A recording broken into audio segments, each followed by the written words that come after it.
As some of you may know, I'm an author of the book called Sun King, Soul Harmonica, which is an in-depth look at the nature of harmonics, light, consciousness, reality, building the human body as the temple, and all these subtle nuances in nature that reveal our own divinity to ourselves, through ourselves. So anyway, I've had some readers contact me and ask me specifically about this eclipse event because of the nature of my book. So I felt like I should address it. The event is tomorrow. This is just my 2 cents. So I'm by no means an expert, and I don't think that anybody should follow per se my insight into this event. I think you should use your own discerning judgment and your own intuition. But I thought I'd share what, from the esoteric side of things that I've studied, what I think. So take it or leave it. Anyway, this event is definitely a unique one. It hasn't happened in the United States for 99 years, this full eclipse of the sun. And the problem I see with it is that in the media, social media, even television, it's actually all dominated by big corporate dollars. It's basically just an extension of Hollywood. And Hollywood has taken this event and they've actually really darkened it. There's definitely some dark energy around it and some dark thinking and some dark propaganda. But in its original sense, the indigenous peoples of the world use the stars and or / zodiac to be a timekeeper. So the zodiac is not something that actually exists outside yourself. It's something that exists within the consciousness of man, and we sort of project it onto the stars. And you can definitely, you could see Friedrich Nietzsche say this, as well as Michael Tessarian does a great job of talking about this in his Terrascopes website. So the stars do move, and we do use them to navigate across the physical globe. But we realized early on that their greatest function really is a clock. It's a timekeeper. Just like the sun is a timekeeper for the day, and then also the year, and then also the precessional cycles of the great year or the Platonic year. So these are all time cycles. The reason why they're important is because they help us remember our history in time, especially history before writing. We would use moons and suns to keep time in history, and then also they help us remember our prophecy. And that's what's actually going on right now, is you've got a lot of prophecy being put out there in the media. A great deal of it is not really grounded in any kind of real evidence. It's so what I'd like to say is that, remember, this event is a timekeeper, and it is a sacred day and a sacred event, just like the equinoxes and solstices are. And those days are when the energies that you put forth have a greater impact based on the harmonics of nature, which is really what my book, Sun King, is all about. But anyway, if you want to scare yourself, you can look at David Bowie's last video, Lazarus. You can look at Bonnie Tyler's Total Eclipse of the Heart. And you can look at the last couple videos from Chris Cornell and others out there actually too. But these are direct references to the black sun or the dark star. And it just goes to show you that Hollywood will go to great lengths to install their mind into your mind. And that's known by Carlos Castaneda as the foreign installation in his books. And he brilliantly goes to show how society creeps into our minds as a child and then perpetuates a societal agenda into our being, and thus it sort of takes over our personality as we grow, especially if it's reinforced over the course of your life. Like if you watch TV from the time you're a child throughout your adulthood life, you're constantly being fed all sorts of foreign installation type psychic concepts and paradigms throughout your life, even if you're unaware of it. So to sum all that up, basically what Hollywood has done is created a boogeyman, and the boogeyman in nature is actually not real. Nature itself doesn't really function off of good and evil. And that's why the animal kingdom doesn't really have good and evil. They have instinct. Man has instinct and morality. And this is where we get the concept of good and evil. This is idea of morality, which is just the opposite pole of instinct, our animal nature. But since we're self-conscious, we have to deal with the idea of good and bad, light and dark, truth and lie, and all that falls into morality. So anyway, my point is that this event has been darkened by Hollywood. They know that it's a sacred time, and they also have been keeping the time, but their whole idea is just to corrupt the original sacredness of these type of natural harmonics in nature and instill some sort of fear. And it doesn't even matter what kind of fear, but that's what they're doing. They've created a boogeyman. And if you look into those things, you can definitely get lost in some scary stuff. But it is my view that from the esoteric and philosophical studies of indigenous peoples and indigenous wisdoms, that these events are in fact sacred. The idea of good and bad comes from within us, from the mind of man. So I've also spoken to one of my great mentors and uncles, who's a Lakota medicine man, and I asked him what he would be doing during the time. He said it's definitely a good idea to pray and center yourself, and the only caveat is don't look into the sun during that time, simply because it's a time to respect the earth and the life upon it and the harmony that's involved with the sun and the moon and the earth. You can do whatever you like, but I'm going to follow his advice. I'm not going to look into the sun, and I probably will take the time to center myself and pray, just to set the intentions of truth and beauty that I want in my life. Those are very powerful moments, just like the equinoxes, like I said before.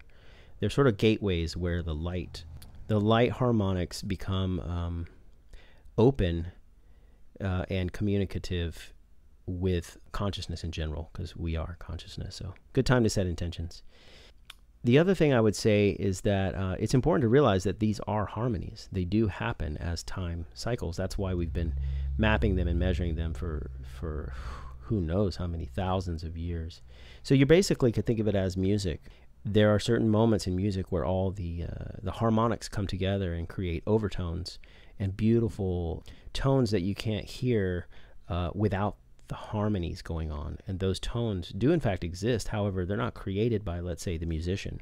They're created by the waves interacting with each other, the sound waves, and the waves actually interact and resonate with each other and actually create a new tone. So the way I see this is that it is a moment of harmony, a moment of harmonics. And there's definitely some Judeo-Christian talk about the way they've been keeping it in history.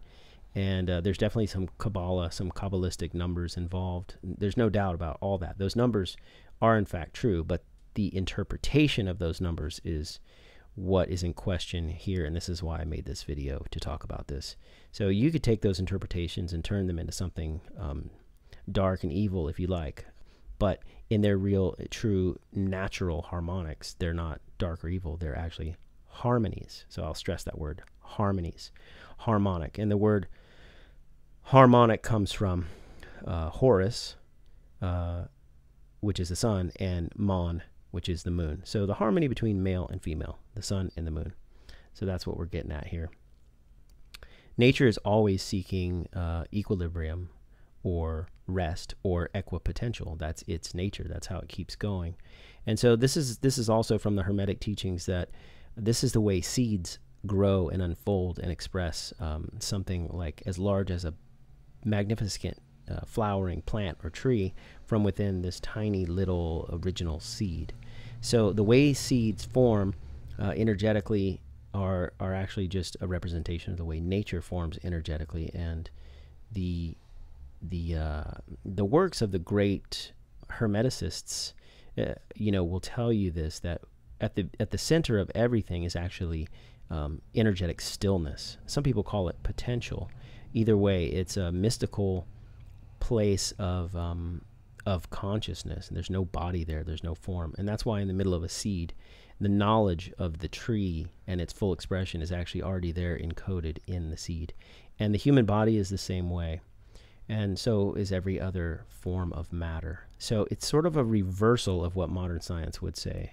Modern science objectifies everything and likes to think there is an actual objective world out there that can be broken up and intellectualized. But in reality, it's a deep mystery. And the great philosophers have always pointed this out, that whenever cultures get into high science, the culture actually gets eroded. So the thinking of the intellect and of high science is directly proportional to the destruction of societies and culture. So that's where we're at right now in my current time, our current time. So science has got it all wrong, in my opinion, and of course many people will disagree, but please study the Fibonacci sequence, the works of Victor Schauberger, Walter Russell, Nikola Tesla, and the electric universe model, which clearly shows the lack of objectivity in the current physics paradigm. Anyway, I digress. So the idea is to remove the foreign mind that's been installed, or remove the boogeyman. And the boogeyman can take any form in your imagination that you create on a subconscious level. The reason why it actually exists is because somehow along the way, fear has been instilled into us. And that fear keeps us afraid of engaging with our own divine center, that center of potential, that center of stillness, that beautiful part of our divine light. So yeah, I would say, again, my teachings in the books and who I tend to fall in line with are the spiritual traditions that offer sovereignty, free thinking, and centeredness. So if you're a sovereign thinker, then you realize that the boogeyman that's within you is self-created, self-induced from early on in childhood. And nature itself doesn't really have any boogeyman. It's man himself, deep inside himself, that has and creates and sustains and perpetuates the boogeyman, or the deep fears in his own culture, his own society. So let's remove the foreign mind, the foreign installation. Set our intentions. Use the power of your own creativity and the power of your own speech. The divine word is what navigates chaos within. And there's another interesting thing I'd like to point out. As you guys know, I'm into etymology and the power of our speech. So from the amazing book, The Language Crystal, William Lawrence Lyons, he breaks down the esoteric structure of each letter of our alphabet. And so I'll just take the word eclipse and I'll just read from the code that's encoded in each letter. And I'll give an interpretation of what the word eclipse in its essence. So E always stands for energy, as in everything. And then C always stands for light, as in E equals MC squared in the physics paradigm. So C is light. L is in reference to the Elohim, which is just the messengers of God, or messengers of light. And then there's I, which is the identity, or the ego, that's us, that's all of us. We all have a center I. So far you've got energy, light, a message within I. And then P stands for power, as in the push, pull, pop, or pulse of energy. So we have all of that being pushed, pulled into movement. And then S is the crystal seam, which represents the serpent, which is actually just the wave, which is the way in which all energy moves, is in waveforms. So there's this balance between up and down, light and dark, yin and yang, male and female, in the S, in the serpent. And that's how we actually move through matter, is in waves. So it's a crystal seam. And then E, again, is energy. So what an eclipse is the energy of light within us, our I, how we identify with it, being pulsed or pushed through the transcendental waveforms, and then back to energy. So that's my 2 cents. Take it or leave it. Please share. Let's make this eclipse a beautiful moment of great intention.